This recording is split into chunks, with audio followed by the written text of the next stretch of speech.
welcome to Property Question Time, the show where you get to ask your property-related questions to our panel of industry experts. My name is Pia Jackson, and with me today I have Tony Gimple, co-founder of Less Tax for Landlords, Nicole Bremner, director of East 8, and Stephen Galpin, property consultant. Now, to start us off, Tony, I'm coming directly to you. This is a question that's been asked several times, apparently, and is very important. Will paying more tax affect my ability to borrow money? Absolutely. Lenders will look at how much you can afford to service.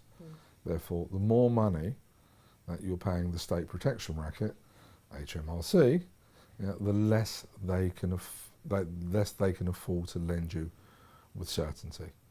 It's really, really important. On the one hand, not to let the tax tail wag the planning dog.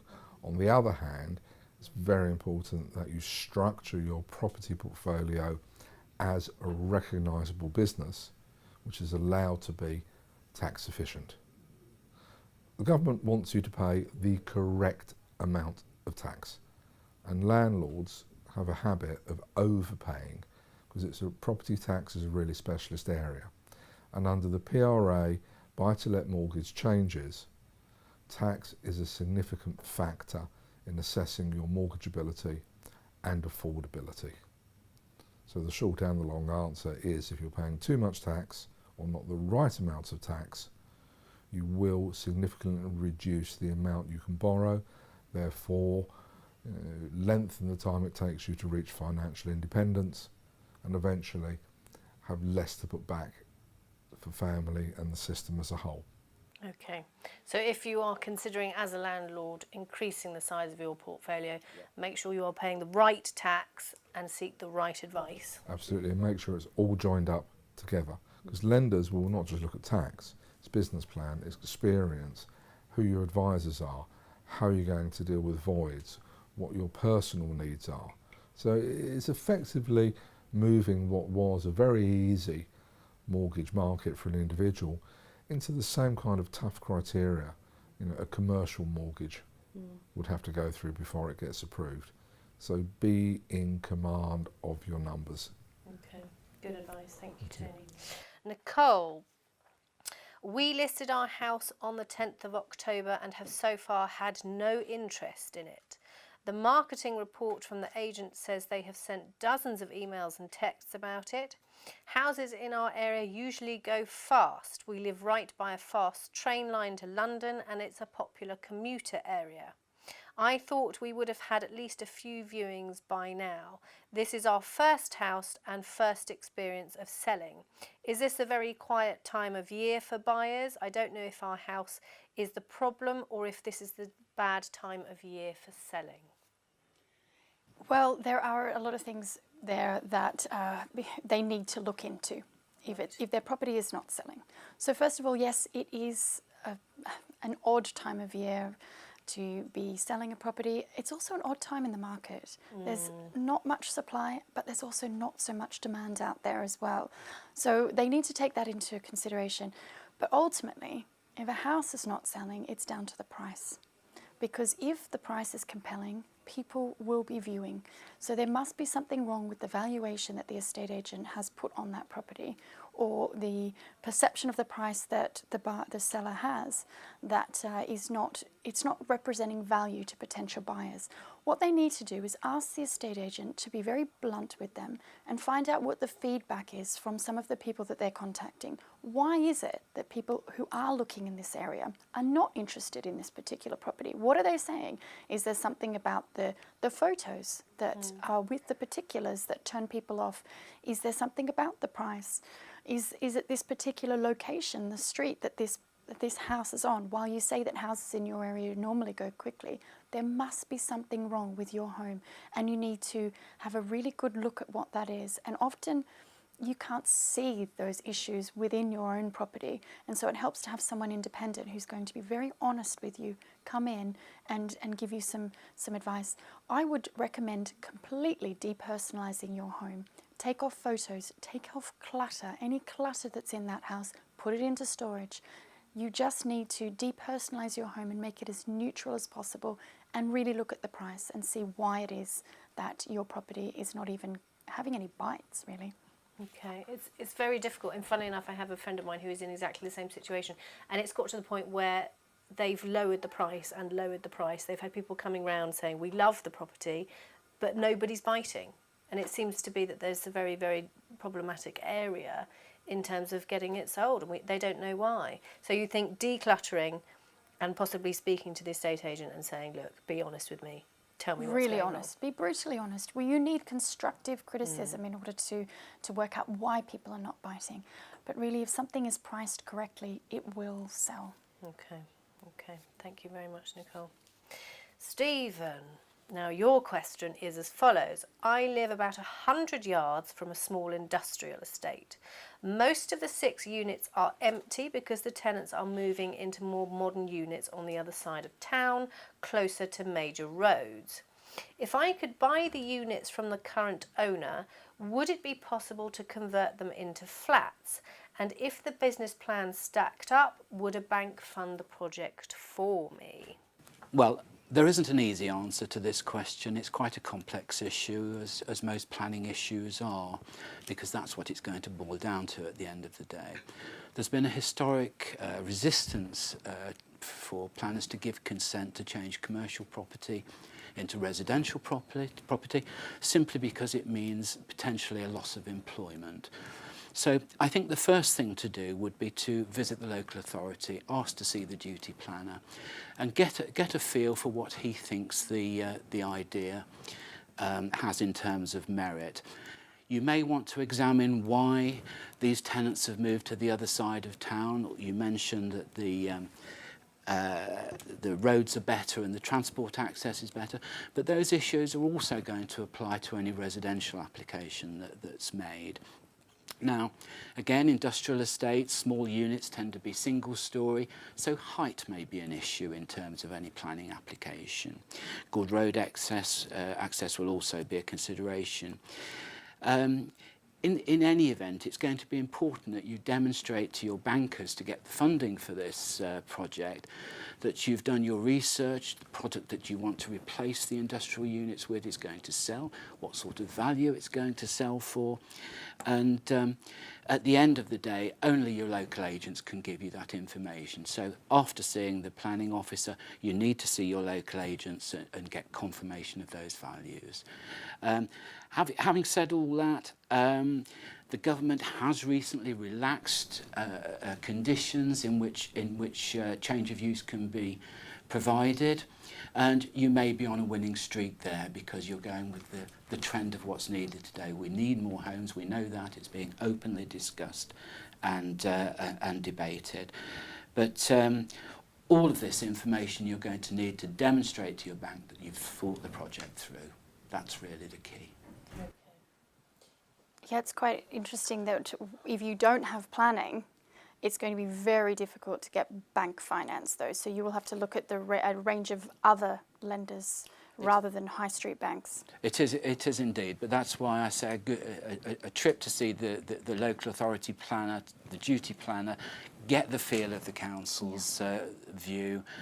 It can only help with your presentation, but you're right, you know, you need a wide spread of funders to look at this. Yeah, and it might be that you need to actually consider a 2-stage funding process. The first is with bridging, and then the second with a lender once the planning has come in, and it's then cheaper on the lending front. So. Absolutely.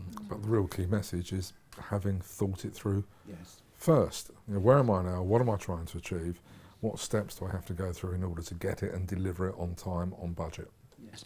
It may also be worth mentioning that if you've had this idea, it's an entrepreneurial idea, you're going to have to try and secure a sort of exclusivity period with the vendor of these properties so that you can go around, openly discuss your idea without the prospect of it being taken by others. So in short, it's quite a risky venture. It could be a very risky venture, so make sure you get all the information. It is indeed a risky venture. If it works out, it'll be very profitable. Okay, All right, Stephen, thank you very much. Okay, it's now time for our golden nugget, the point where we ask our panellists for their expert opinion and a little advice or tip. And Nicole, I'm going to go straight to you. Tell us what your golden nugget is. Let me talk about utilities, connecting utilities on development projects, because I think this is the one area that people always underestimate when they're doing up their budget. And that is because connecting utilities, water, gas, electric, etc., is extremely expensive, much more expensive than people realise. It can actually cost about £7,000 per unit just to connect the gas and electric. The other thing to consider is it takes a long time. And in my experience, if you're dealing with one person at the national grid and that person leaves, you almost have to start the whole process over again. It's quite an inefficient process. So don't underestimate this cost and factor it in with the Thames Water and the other suppliers. You really, really need to look at how much this is going to cost you and get some accurate quotes from the outset, or it's going to be a big surprise. You think about if you're doing 3 flats, it could cost you around £20,000 just to connect all the utilities to these particular flats. It's a very big cost. Goodness, okay, thank you very much, Nicole. Okay, well, that's all we have time for, but please don't go away because we will be back with more of your questions after this commercial break.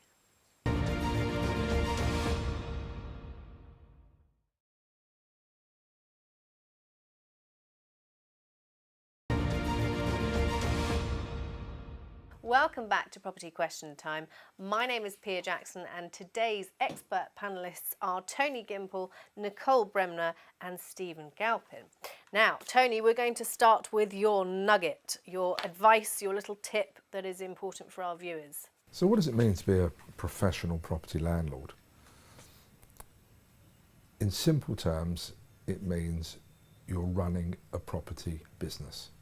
You understand where you are. You know where you want to be 6 months, 1 year, 3 years, 5 years at retirement. You're applying exactly the same principles any other business would do. So you've got a raw material or an intellectual property for which you want to add value to and hopefully sell for more the process cost in the first place. No different from a corner shop, professional practice or a TV station. It's having a thought out business plan. Doesn't have to be War and Peace, 2 pages of A4 will do. It's understanding that a business only exists to make a profit, not just as a way of saving tax or giving truth to a lie. A business is there for a purpose, and the purpose is for you to achieve your goals. So treat it as anything, like any other business. Property is a very good way of making money. Another sign of it is don't rely upon capital growth. It's totally outside of your control. It's based on sentiment, based on political sentiment. Brexit is a point in case. It'll sort itself in due course, but it can have an effect on capital values. And the capital value in a property is only worth anything when you want to realise it, for cash or for mortgage purposes. What is most important, probably the most important, is to concentrate on rental income. And a good business will turn income into capital. Income is consistent, you can control it, you know what rents are, it's coming in every week, every month, every quarter. Capital value, who knows what it will be. So if you apply exactly the same principles to property as any other business, you won't go far wrong. You'll have maximum choice over tax, maximum choice over risk, and the maximum ability to actually achieve your goal, which for most people we see is to be financially independent. Okay, Tony, thank you very much. And we're going to lead straight into your question, putting you on the spot today. Which is as follows. My daughter has inherited £150,000 from her aunt's will. We want to buy a property for her in trust. She is 11 years old. I've heard of a bear trust. How do I set one up And does it need a bank account in the trust name? My wife and I would be the trustees. Okay, start where you mean to finish. What are you trying to achieve? Yeah. And if what you're looking to do is create a long-term income producing asset with the potential of capital growth for your daughter, then a trust may be the way to go. But trusts aren't all that they seem. They can have a lot of adverse tax consequences. For instance, if the trust owns the property, any rental income will have to be paid to the trust, which has got a headline rate of 45%. Capital gains within the trust are at 28%. Now, there are various offsets available, but trusts are not what they used to be. They're not as tax efficient, they're difficult to administer. You may well need some high-end professional advice to set it up, and you shouldn't do it off the shelf. Would I use a trust for the interest of an 11-year-old? Perhaps. But firstly, we would really need to understand what it is you're trying to achieve, what other alternatives out there, were there any other terms in the will, and so forth. Okay. So it's not as straightforward answer as the question. Would you suggest that maybe a better way of doing it would be to buy the house in the mother and father's name and rent it out? That has its own issues as well. Yeah. There'll be stamp duty issues. There'll be income tax issues, potentially increasing their inheritance tax. Do they actually really, whether they buy it in their own name or via a trust, do they actually understand what it means to be a landlord? You know, Right. tenants and toilets is hard work. Yeah. You have the call at 3 o'clock in the morning, my loo's blocked. Yeah, it's bad if it's your own, let alone somebody else's. Fair enough. Okay, so they need to work out what their long-term plan and goal is first. Really, and then seek a good independent financial advice, chartered financial planner, and then they may come up with alternatives other than a trust or Okay. property for that matter. All right, thank you, Tony. Nicole, question for you. Is it possible to get a buy-to-let mortgage to live in the house and rent out the spare bedrooms? Well, actually, you can do that on a residential mortgage. You don't really need to have a buy-to-let mortgage if you are living in the property yourself. What you will be doing is renting out those spare rooms to lodgers. And so that is permissible under a residential mortgage. And it means that you can earn up to, I believe it's around £7,500 a year in income from your lodgers before you will have to pay any tax. There's tax relief up to that point. So it is a very good way of saving or paying down your mortgage or just making use of the additional bedrooms. You do need to be careful about HMO laws though and make sure that you are not accidentally operating an unlicensed HMO in your own home. So do have a look at those, have a look at the licensing rules that are on any of the local authorities' websites.